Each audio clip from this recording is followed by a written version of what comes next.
में कि ड्राइंग्स पर जब हम इंटरेस्ट कैलकुलेट करते हैं तो ड्राइंग्स पर इंटरेस्ट कैलकुलेट करने के लिए हम दो मेथड को यूज करते हैं। ये दो मेथड कब यूज होगा? जब अमाउंट ऑफ ड्राइंग्स अलग अलग हो और डेट ऑफ ड्राइंग्स भी अलग अलग हो, तो हम दो मेथड में इंटरेस्ट ऑन ड्राइंग्स निकालते हैं। इंटरेस्ट ऑन ड्राइंग्स निकालने के लिए हम पिछले क्लास में देख चुके थे, कौन सा मेथड था? सिंपल मेथड था, ठीक है। और सिंपल मेथड में कितना कितना अमाउंट ऑफ ड्राइंग्स आया था वो आप कैलकुलेट कर चुके होंगे कि हाँ कितना आया था। आज वाले क्लास में सेम क्वेश्चन है और सेम रेट ऑफ इंटरेस्ट भी है। हम सिर्फ इस क्वेश्चन को लेकर के हम सिर्फ चेंज क्या कर रहे हैं? हम मेथड चेंज कर रहे हैं। कल पढ़े थे सिंपल मेथड, आज क्या पढ़ना है? Product method. तो हम देखेंगे कि क्या सिंपल मेथड और प्रोडक्ट मेथड, इन दोनों मेथड में दोनों का आंसर सेम आता है कि अलग अलग है। ये चीज हम लोगों को देख के चलना है। देखो, जैसे ही आप प्रोडक्ट मेथड की बात करोगे, सेम क्वेश्चन देखना क्या बोल रहा है कि अमर एक पार्टनर है किसी फर्म में। He withdraw the following amount during the year ending 31 March. साल कब खत्म हो रहा है? 31 मार्च को साल खत्म हो जाता है। बोला 31 मार्च को जब साल खत्म हो रहा था तो मिस्टर अमर इस पूरे साल में यानी 1 अप्रैल से लेकर 31 मार्च तक पैसा निकाला है कुछ इस तरह से। तो उसका पूरा डिटेल यहां दिया हुआ। कह रहा interest on drawings is charge at the rate 9% per annum. Last class भी हमारे पास इंटरेस्ट ऑन ड्राइंग्स पर इंटरेस्ट का रेट कितना परसेंट था? 9% था। और इस बार भी हमारे पास ड्राइंग्स पर इंटरेस्ट का रेट क्या है? एकदम सेम है, कोई चेंजेस नहीं है।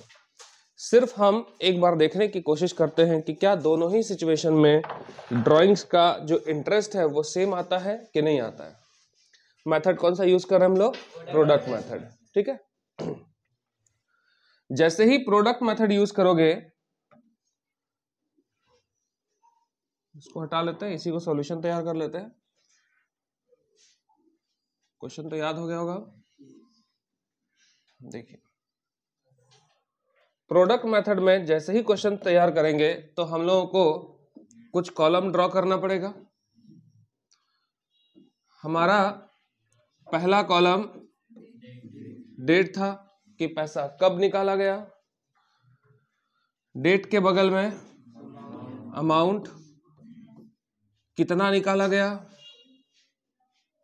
ये भी लिख लिए।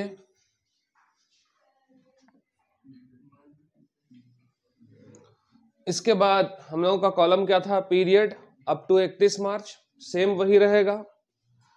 तो यहां पे अप टू 31 मार्च 2018 तक हम कितना पीरियड यूज किए? कल भी हम लोग पढ़े, तो कल तो याद होगा आपको, है ना। यानी 1 मई से लेकर 31 मार्च तक काउंट किए, 11 महीना आया। तो हम 11 महीना यहां लिखे थे। फिर 31 जुलाई, तो जुलाई खत्म हो चुका था, मतलब लेना कब से? अगस्त से लोगे। तो अगस्त से लेकर मार्च तक 8 मंथ हो रहा था। फिर सितंबर खत्म हो चुका है, मतलब कब से? अक्टूबर से लेना है कहां तक? मार्च तक, तो ये 6 महीना हो रहा है। फिर नवंबर खत्म हो चुका है, दिसंबर से मार्च, मतलब 4 महीने का है। फिर ये वाला 3 महीना, और ये वाला क्या है? 0 है।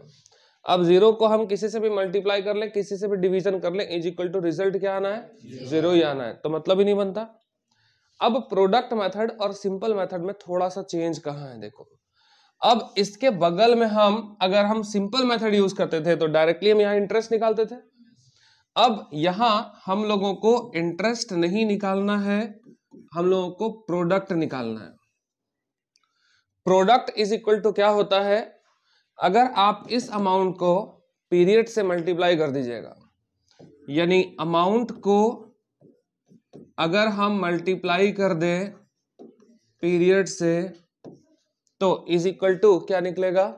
प्रोडक्ट निकल जाएगा। तो 20,000 इंटू 11 कितना हो गया? 2,20,000। 10,000 इंटू 8 80,000। ये 30,000 इंटू 6 1,80,000, 40 इंटू 4 1,60,000, इसके बाद 20 इंटू 3 60,000, और 25 को अगर 0 से मल्टीप्लाई कर दोगे तो 25,000 लिख देना। अच्छा 0 होगा, तो ध्यान रखिएगा कि मल्टीप्लाई करते हैं 0 से तो रिजल्ट क्या आता है, 0 आएगा, या आप उसको नील कह सकते हो। ठीक है, अब क्या कीजिएगा, जैसे ही प्रोडक्ट निकल गया, उम्मीद है कि यहां तक तो किसी को दिक्कत नहीं लग रहा होगा। जैसे ही प्रोडक्ट आप कैलकुलेट कर लिए, सारे प्रोडक्ट को पहले एक बार ऐड कर लीजिएगा। कितना आ रहा देखो,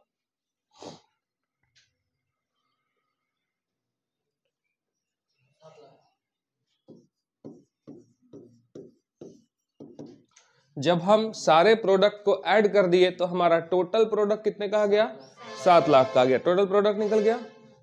अब जब टोटल प्रोडक्ट निकल जाए तो इंटरेस्ट ऑन ड्राइंग्स निकालने के लिए आपको एक फॉर्मूला यूज करना पड़ेगा। यहाँ पे फॉर्मूला क्या है, interest on drawings is equal to